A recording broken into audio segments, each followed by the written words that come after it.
So this is why we have called the meeting here today, and that is what we will keep the focus to.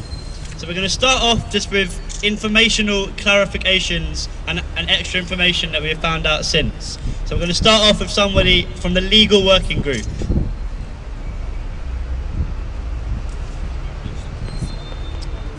Hi. Essentially, what this letter means, well, it's really a change in emphasis on the conversation between the occupation and the cathedral. It doesn't mean that we need to go anytime soon.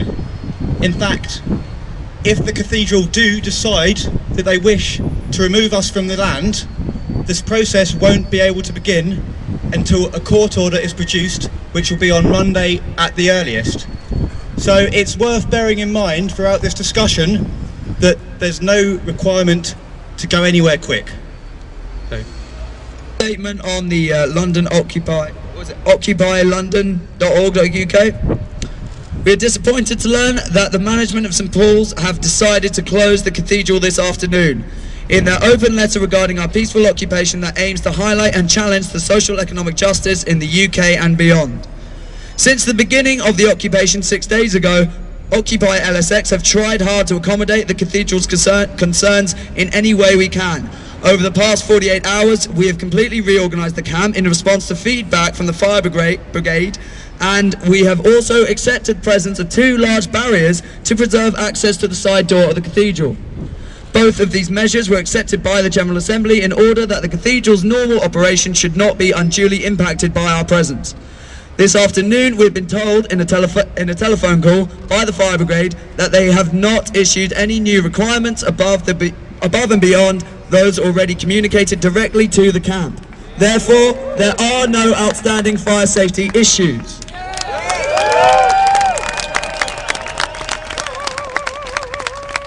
What outstanding issues there are appear to be concerned with, firstly, health and safety, and secondly, the cathedral's commercial concerns. We seek clarification from the cathedral as to the precise nature of those health and safety concerns so that we might address them directly. In the short space of time that we have been here, we have successfully liaised with the city authorities and outside bodies to coordinate recycling and sanitation.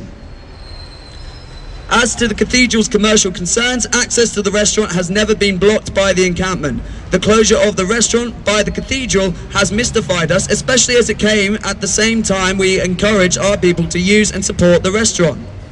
We would much prefer to eat there than in some of the nearby chains. We believe the cathedral is also concerned about their visitor numbers. We have endeavoured to ensure that our schedule does not conflict with the cathedral's, so that their normal operations are not impaired. Clearly, we have become another tourist attraction on the cathedral's doorstep. But since we are not a commercial concern, we are struggling to understand how we have had any financial impact on the cathedral's revenues. We also understand that some individuals were in the process of arranging for a contribution to be made to St Paul's in recognition of their hospitality. It is a shame that the cathedral authorities have decided to take this action before those preparations came to fruition, as we expected them to in the next 12 hours. Over the course of this week, we have done a huge amount to draw attention to the crisis of economic and political legitimacy experienced in the UK and mirrored in protests staged across the world.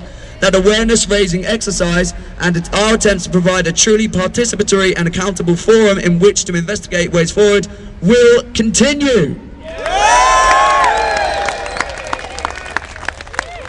Newsflash. Rachel Sambell, Health and Safety, has advised that the City of London Health and Safety have had no contact with St Paul's Cathedral issues regarding health and safety at the site.